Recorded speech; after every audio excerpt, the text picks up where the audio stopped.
Well, hello VC. Welcome back to my latest video. Today we got some Pink Floyd here. This is a nice pair, and the reason it's called a nice pair is because it's got the Piper of the Gates of Dawn and A Saucer Full of Secrets. This record came out in 73, 74, something like that. And they, because of the success of Dark Side of the Moon, they reissued this, the first two records. And Saucer Full of Secrets, Pipers at the Gates of Dawn. That's like the album covers, if you all know that probably. There you go. A little bit better color on that side. And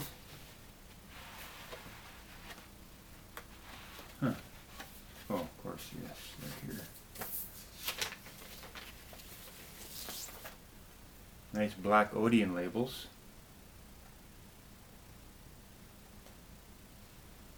And you don't even see a spindle hole mark on there. Yeah, these play beautifully. I've got some nice Japanese inner sleeves in here that I put. So I wanted to keep these. I still have to clean this record a bit better. Put some nicer inner sleeves in that. Haven't got that far yet. But this is a nice Japanese first edition of this record. Yeah, that OB. Try to find this record. It's hard to find this record with that OB on it for a decent price. Even just try to find it. They're very expensive. But I got one. It's not maybe, you know, those, like I said, those Japanese records, try to get them in that pristine white color. It's hard to do. This is the one I have. The vinyl is so beautiful on it. And everything else is really good except for just a little bit of discoloration. So that's a good one there. And then we have Meddle. This is 71. It's a gatefold.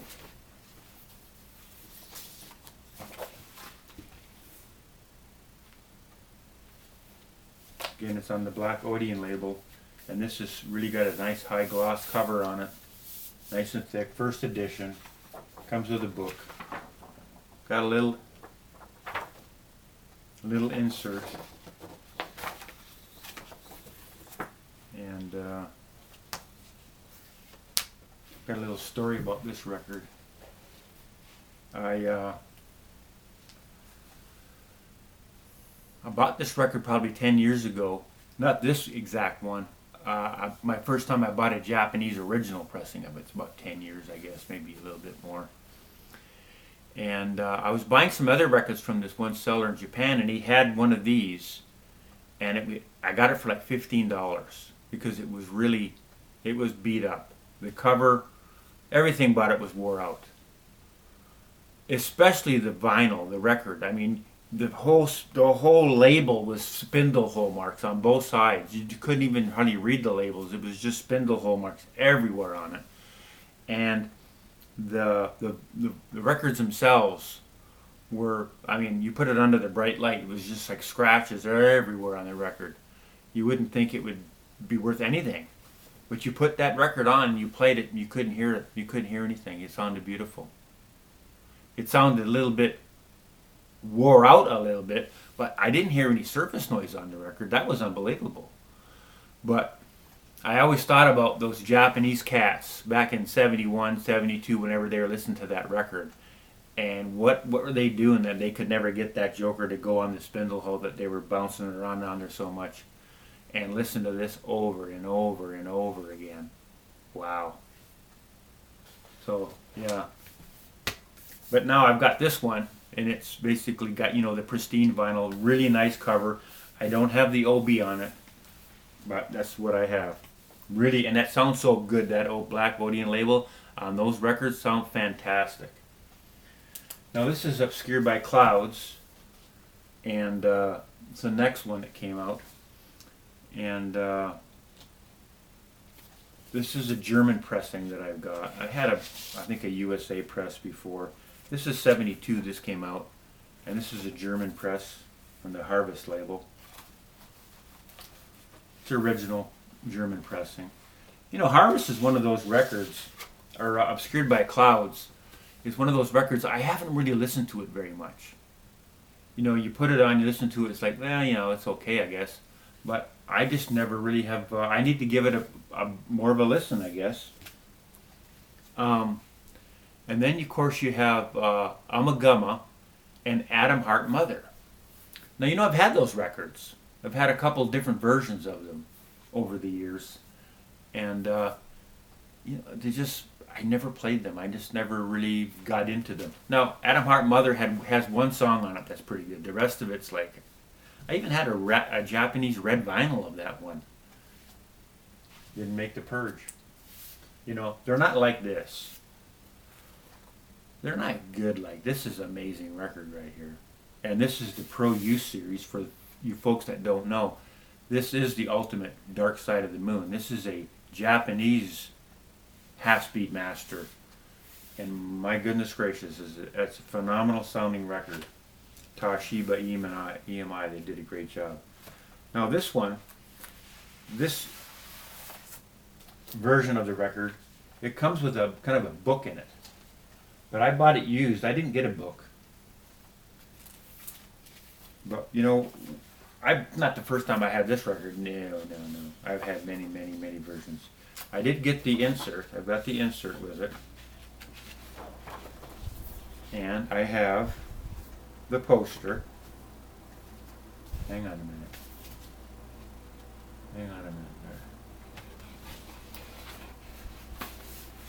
There. Get stuck in here. There you go. I've got both of the posters, the two posters, and the stickers. This record never came with this stuff. Yeah, mine does. Yeah, mine comes with all that stuff. Because many times I've had this record and sold the stickers and the posters and all that. Yeah, I'm keeping it for my record. I got it in this one, but I don't have that book.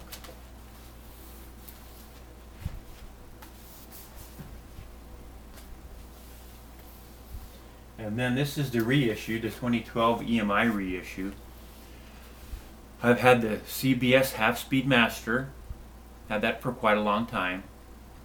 And I had the Japanese first edition, the SP010. And that was, I got rid of that Half-Speed Master when I got that Japanese first edition. And then I got this. And, you know, when we compared the reissue to this, I mean, 2 notes later you do, yeah, that EMI was going back, because this is so much better.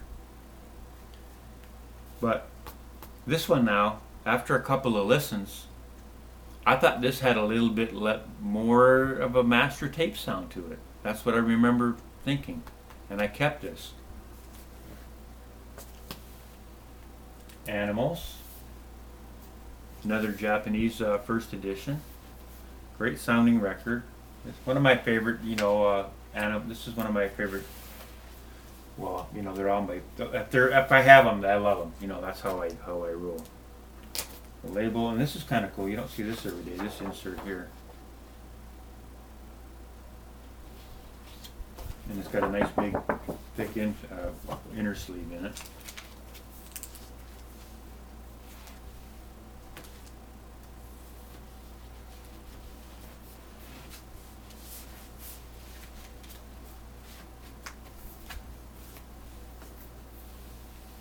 The wall, this is a U.S. first press. Now there's a fella on YouTube, and he's got a record store, and he does some of these record comparisons to what he thinks are the best sounding versions. And I've had the Canadian press. A lot of people said the Canadian pressing was the best one. Well, I've had one of those. I had the U.S.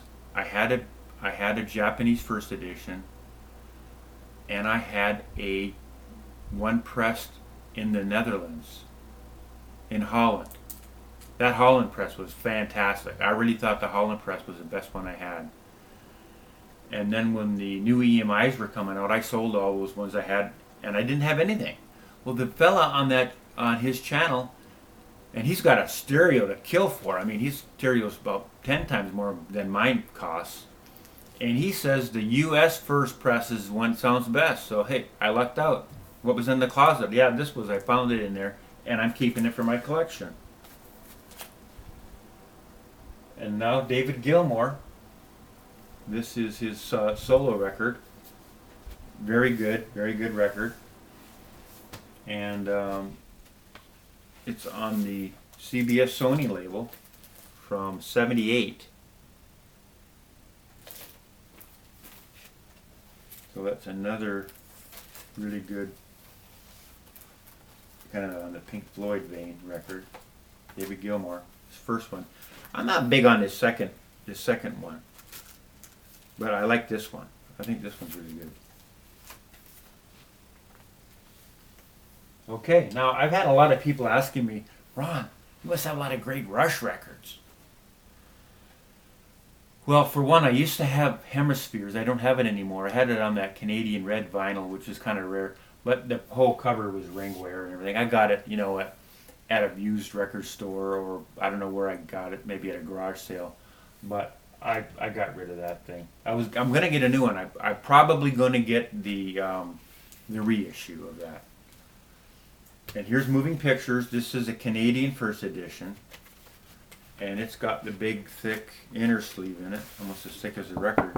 About as thick as a lot of those new Rhino, Friday music covers. And here's the label. We'll pull it out. If you can see it or not, I don't know.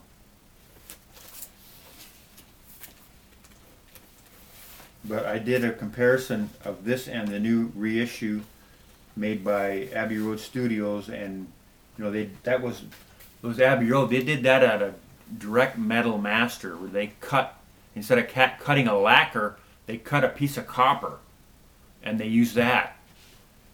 And it kind of reduces one step in the plating process, and so you get, a little bit closer to the original. And that was kind of the new thing that was coming out when the records were dying off. They were doing a lot of this direct metal mastering. They were making records better and better. And then when they all went to CD, they just all decided to cut back on all that kind of tech stuff. But they brought it back for that record, and it really did have some good sound on that record. But I thought that one had a little bit of that digital sound in it, that reissue. This didn't. And when you compare the two, you can hear the difference. And then I have Rush. This is Power Windows. I have it on a Japanese first edition, with still in the shrink with the OB. That's cool. And then I have a Canadian press of Hold Your Fire. Got a nice big inner sleeve in it again. The lyrics, credits, yeah. Lyrics on the back. Okay, and now we get to the Uriah Heep stuff. This is Look at Yourself. This is, I don't even know. It's 1900 yen. That's how old this thing is. Yeah. It's got to be 72. Pretty sure. Maybe it's got it on here. No. But anyway, yeah. 1900 yen. I've never seen one for 1900 yen. First edition. Bronze label. Got the insert, have all that stuff. Look how nice that OB is on there. And just look how nice the record itself is. Like a 50-year-old record. Look how nice it is. I'm just so happy that I'm able to own a record like that. So nice.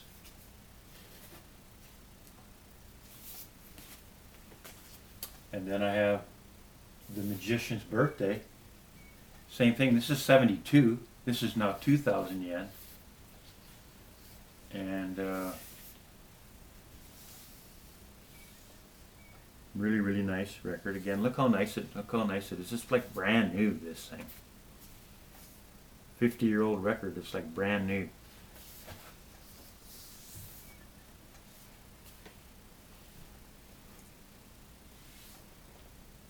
And this is actually the screen wallpaper that I have on my desktop.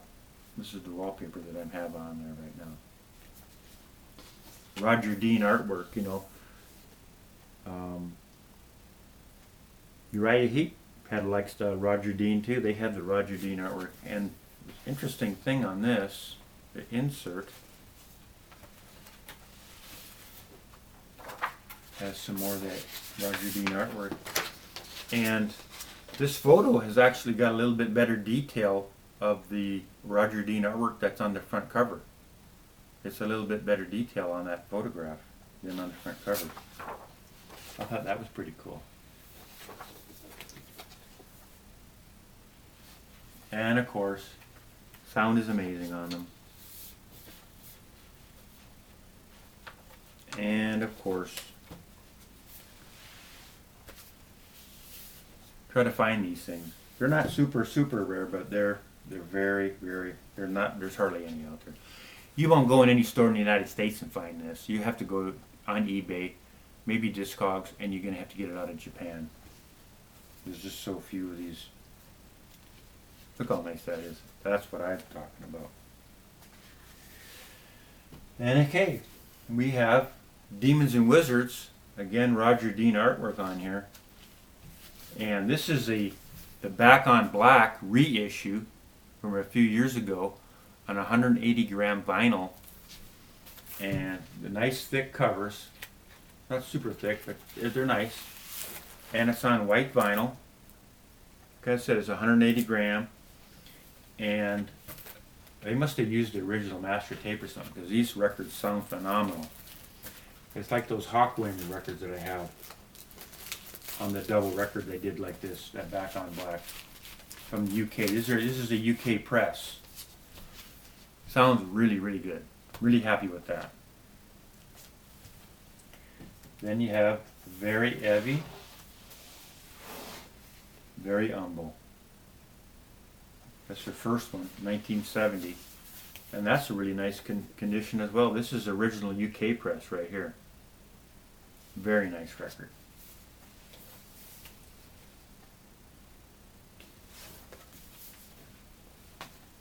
And then, for a bonus, we have the Wizards from Kansas.